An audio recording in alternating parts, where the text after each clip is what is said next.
Nabi Muhammad sallallahu alaihi wasallam satu hari ketika sedang duduk dengan para sahabat, Nabi menyebut, la yadkhulul jannata man kana fi qalbihi mithqalu dzarratin min kibr. Tidak akan masuk seseorang ke dalam syurga yang di dalam hatinya ada walau sebesar zarah daripada kibr. Apa tu kibr? Nanti Nabi SAW akan jelaskan, tapi kalau dalam bahasa Melayu terjemahannya selalu dinyatakan sebagai kesombongan, kebongkakan, keegoan. Lalu ada seorang lelaki yang duduk dengan Nabi SAW menyebut, Inna rajula yuhibbu an yakuna thawbuhu hasanan wa na'luhu hasanatan. Wahai Rasulullah, ada seorang lelaki ni dia suka pakaian dia tu cantik dan kasut dia tu ataupun sandal dia tu cantik. Dan Syekh Salman Al-Audah dalam bukunya Ma'allah, bukunya bertajuk Bersama Allah, dalam tu disyarahkan nama-nama Allah Subhanahu Wa Taala, Asmaul Husna, menyebut bahawa pada ketika itu sahabat itu menyangka bahawa memakai pakaian yang indah dan kasut yang indah kerana mereka ditarbiah untuk hidup zuhud. Lalu sahabat itu sangka, oh entah-entah pakaian yang cantik dan kasut yang cantik ini juga termasuk dalam kesombongan, kibr. Lalu Nabi SAW membetulkan kefahaman sahabat yang bertanya itu dengan menyebut, Innallaha jamilun yuhibbul jamal. Sesungguhnya Allah itu maha cantik, maha indah dan mencintai, menyukai keindahan, kecantikan. Kemudian Nabi SAW jelaskan, Al-kibru, apakah itu kibr tadi? Yang kalau ada walau sebesar zarah tak boleh masuk syurga. Nabi kata ada dua. Kibr itu yang pertama, batarul haq, menolak kebenaran. Dia tahu benda itu benar, tapi dia, kesombongan dia, keegoan dia, menolak kebenaran. Yang kedua, ghamtun nas, dia melekehkan, merendahkan, menghina manusia lain. So ini dua lah perkara yang kalau dia ada dalam jantung hati kita ni, kita tolak kebenaran walaupun kita tahu ia benar, dan kita meremehkan, melecehkan dan menghinakan manusia lain, maka ia tergolong dalam golongan yang Nabi SAW kata tidak akan masuk syurga walaupun di dalam hatinya ada hanya sebesar zarah daripada dua sifat ni. Dan dalam hadis tu Nabi SAW sebutkan satu perkara yang kita nak bincangkan hari ini, iaitulah innallaha jamilun yuhibbul jamal. Allah Subhanahu Wa Taala itu maha cantik, maha indah. Dan kalau kita lihat dalam bahasa Arab, ada dua perkataan yang sering digunakan untuk menggambarkan kecantikan dan keindahan. Yang pertama, jamal, jim, mim dan lam. Yang kedua adalah husn, ha, sin dan nun. Dan kedua-dua ini kalau kita lihat di banyak tempat dalam hadis, dalam Quran, digunakan interchangeably sometimes untuk menggambarkan keindahan, kecantikan. Misalnya, kita siri wahai Tuhan ini, alhamdulillah, moga Allah SWT berikan kita taufik untuk sama-sama belajar dan menghayati dan mendekatkan diri kepada Allah SWT. Asmaul Husna itu adalah nama-nama Allah yang husna, husn, yang indah, yang paling cantik dan paling sempurna. Dan kalau kita lihat, cantik ni perkara ataupun perkataan yang paling common lah kita sebut dalam hidup ni, sebab kita ni hidup di satu zaman yang satu sangat elok, sangat baik, kita sukakan kecantikan, tetapi ada sisi buruknya adalah apabila kita obses hingga ke tahap memburu kecantikan ataupun try to be beautiful, itu membawa kita ke daerah-daerah yang negatif, sampai jadi depressed, sampai jadi obsessed, suffer anxiety, self-esteem yang rendah. Itu semua kita akan lihat nanti sekejap lagi. Sebelum tu kita lihat, kalau dalam bahasa Melayu, dalam kamus DBP, cantik ini diterjemahkan ataupun ditafsirkan sebagai sesuatu yang sangat menarik apabila dipandang. Sama ada di orang atau bangunan atau benda atau pemandangan, dia sangat elok seperti barang-barang perhiasan juga. Dan definisi indah pula dalam kamus Dewan Bahasa menyebut sesuatu yang sangat bagus, cantik, elok, molek, dan adalah beberapa perkataan yang turut sama membawa maksud cantik ataupun keindahan tadi. Dan kalau kita lihat beberapa golden rule, yang pertama kita kena jelas, kecantikan dalam konteks nama Allah Al-Jamil bukan hanya apa yang boleh dilihat dengan mata kasar, bukan hanya apa yang boleh nampak terzahir pada physical forms, tetapi Allah Subhanahu Wa Taala nama-namanya indah, perbuatannya indah, ciptaannya indah, takdirnya indah. Segala aspek tentang Allah Subhanahu Wa Taala adalah jamil, indah, sempurna, cantik. Dan dia bukan hanya dapat dilihat dan dia bukan hanya apa yang terzahir pada pandangan, ia juga apa yang boleh dirasakan di dalam hati. Kan ada benda yang kita dengar, kita tak nampak, tapi ia begitu indah, dia menimbulkan rasa yang begitu seronok, lazat, enak apabila kita rasa di hati. Dan kalau kita lihat misalnya kecantikan Allah Subhanahu Wa Taala, yang pertama, tentu tidak ada mana-mana manusia di atas muka bumi yang dapat melihat Allah Subhanahu Wa Taala. Dalam bentuk apakah kecantikan Allah Subhanahu Wa Taala kita tidak dapat lihat, melainkan nanti apabila kita semua masuk ke syurga. Amin. Sebutkan amin. Moga Allah Subhanahu Wa Taala tuliskan nama kita semua dalam kalangan orang yang akan dapat masuk syurga Firdaus yang tertinggi. Dan bila masuk syurga nanti, Nabi sallallahu alaihi wasallam menyebut nikmat syurga ni dah luar biasa dah.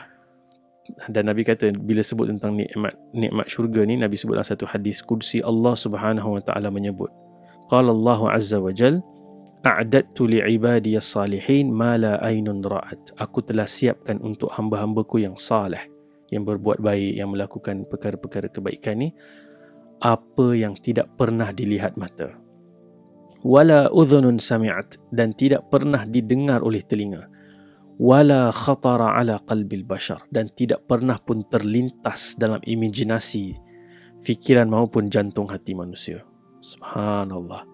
Dalam Quran Allah cerita ada sungai-sungai, ada buah-buahan, ada hurul ain, dan semua itu kita boleh bayangkan, tapi Allah Subhanahu Wa Taala bagi tahu not even close. Apa yang Allah Subhanahu Wa Taala simpan hadiah untuk hamba-hambanya yang saleh ini, cukup indah, cukup luar biasa. Dan dalam hadis-hadis berkaitan dengan syurga, ada satu nikmat yang menjadi kemuncak penghuni syurga, iaitulah apabila mereka dijemput untuk melihat wajah Allah Subhanahu Wa Taala. Allahu Akbar. Allah maj'alna minhum. Semoga Allah jadikan kita semua dalam kalangan orang yang dapat melihat wajah Allah Subhanahu Wa Taala di syurga nanti. Dan itulah kemuncak keindahan, kecantikan. Sehingga Nabi SAW doa, as'aluka ladzatan nazari ila wajhik. Ya Allah, aku memohon kelazatan melihat wajahmu, wa syauqa ila liqa'ik, dan kerinduan yang mendalam untuk bertemu denganmu, ya Allah.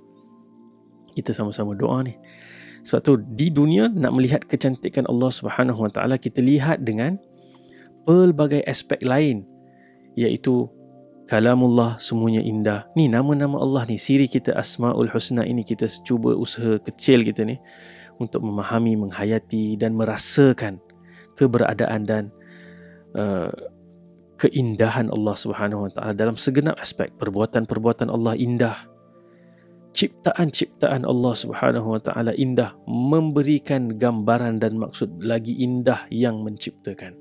Kalau kita travel tengok gunung pun ada pelbagai warna, ada yang hitam, gunung batu, ada yang diseliputi salji, ada yang gunung daripada kehijauan, ada juga yang saya baca gunung yang warna-warni, disebabkan tumbuh-tumbuhan yang pelbagai warna menghiasi. Demikian juga pantai, laut, sungai, hutan. Subhanallah. Semua yang indah itu binatang-binatang yang Allah SWT ciptakan. Dan apalah yang kita boleh fikirkan kalau yang dunia ini yang Nabi kata lebih kecil daripada sayap nyamuk nilainya ini begitu indah. Bayangkan Allah Subhanahu Wa Taala yang menciptakan. Kan kita kadang-kadang tengok pokok bunga di rumah kita pun kita rasa cantiknya. Allah Subhanahu Wa Taala jamilun. Allah Subhanahu Wa Taala maha indah, maha cantik. Dan Allah Subhanahu Wa Taala juga menciptakan kita semua ni dengan cantik. Laqad khalaqnal insana fi ahsani taqwim. Allah Subhanahu Wa Taala kata, aku ciptakan manusia dalam bentuk yang sebaik-baiknya, perfectly balanced, indah. It's a great art dan design. Allah Subhanahu Wa Taala mold kita. Nanti di waktu lain yang kita boleh lihat, kalau kita belajar bagaimana Allah Subhanahu Wa Taala susun anggota tubuh badan kita, bagaimana Allah design warna kulit kita yang berbeza, semua itu ada sisi kecantikan yang memang kalau kita keep berfikir dan merenung, kita akan sentiasa rasa ya Allah cantik dan cantik. Cuma itulah hari ni kita hidup di zaman yang somehow it's very good, sangat bagus untuk kita menghargai kecantikan, menikmati kecantikan dalam semua segenap aspek, dalam konteks rumah, kenderaan, pakaian, kasut tadi macam Nabi SAW jelaskan, dan semua benda lain ni, tulisan, percakapan. Tapi somehow dalam satu aspek manusia pada hari ini begitu obses sehingga mereka masuk ke daerah yang negatif, yang menyebabkan anxiety, depression, self-esteem yang rendah, self-image, psikologi yang rosak. Iaitulah industri kecantikan hari ini, moden ini. Sehingga kita ada multi-billion dollar industri kecantikan ini, cosmeticsnya, plastic surgery-nya, semua ni, yang mana mereka mewujudkan satu suasana semua orang mula rasa dia tak cantik atau tak cukup cantik. Dia create that inferiority complex tu. Sentiasa kita dimomokkan dengan iklan-iklan. Oh, warna kamu tak cukup putih, 0.5%. Kamu tak cukup, kurang berat badan sekian-sekian. Hidung kamu tak cukup tajam, dagu kamu tak cukup angle, itu dan ini. Sehingga kita jadi obses dengan physical, outer beauty ni, kecantikan luaran ni, sehingga kedalaman kita rosak. Dalaman kita tidak lagi indah dan cantik. Dan kalau kita lihat, kita drive pun kan, kita lalu dekat highway, especially bahagian belah-belah Bangi ni, kalau nak menghala ke selatan ni, sepanjang highway tu penuh dengan iklan-iklan yang kadang-kadang tak cantik. Iklan yang perkataannya, copywritingnya pun jelek. Hisap-hisap jadi putih. Entah apa-apa semua ni. Dan mereka menawarkan cara-cara pintas lah nak jadi cantik.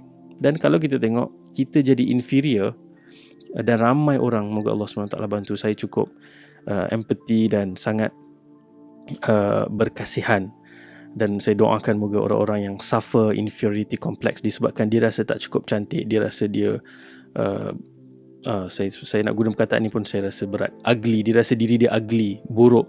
Semoga Allah bantu. Allah SWT ciptakan kita dengan kecantikan. Cuma kita telah dimomokkan dengan definisi kecantikan yang sempit, yang mana dengan kesempitan itulah syarikat-syarikat ni boleh menjual, boleh mencuci kepala kita untuk kita sentiasa rasa tidak cukup. Sedangkan gambar-gambar itu Photoshop, diedit, dipolish, bukan gambar real pun. Bahkan kamera kita ni semakin hari semakin maju, kita boleh tukar ni, kita boleh setting dagu nak macam mana, mata nak macam mana. Itu semua menunjukkan inferiority complex yang kita ada. Kita semua dimomokkan sehingga kita jadi meletakkan gambar-gambar yang fake untuk impress people. Sebab tu ada satu dokumentari saya nak suggest. Ni dokumentari hari ni adalah assignment lah. Hari ni tak ada quiz, hari ni ada assignment. Pergi ke YouTube, cari Plastic Surgery, The Cost of Beauty. 101 East, Al Jazeera punya dokumentari, menceritakan bagaimana remaja-remaja khususnya di Korea yang mana habis SPM ni, macam kita habis SPM, benda pertama yang mereka nak buat adalah plastic surgery. Dan dicerita betapa dahsyatnya kesan anxiety, depression dan self-esteem yang rendah itu kepada dalam mana Nabi SAW sebut sepatutnya kita emphasis, kita fokus pada kecantikan dalam. Kerana kalau kita lihat orang-orang yang kita dekat, yang kita sayang, mereka bukanlah paling cantik comparatively speaking dengan the narrow definition of beauty tu, bukanlah. Tapi mereka orang yang paling baik hatinya, yang paling baik mendengar kita, yang paling baik membantu kita. Sebab tu dalam bercerita tentang kecantikan ni, ia cukup panjang lah kalau kita nak boleh ulas dengan lebih mendalam. Cuma saya nak sebut beberapa perkara terakhir ni, beberapa saat ni. Yang pertama, fokus kepada kecantikan yang paling penting dan hakiki, iaitu kecantikan dalaman. Yang kedua, renungkan keindahan dan kecantikan ciptaan Allah Subhanahu Wa Taala. Yang seterusnya, cantikkan dunia dengan perbuatan-perbuatan kita yang baik. Dan yang terakhir, apabila kita rasa inferior, doa kepada Allah Subhanahu Wa Taala. Panggil nama Allah, Ya Jamil, Allahumma ahsanta khalqi fa ahsin khuluqi. Ya Allah, Engkau telah indahkan ciptaanku, Kau indahkanlah akhlakku. Moga-moga kita semua dapat menikmati kehidupan yang indah dan cantik.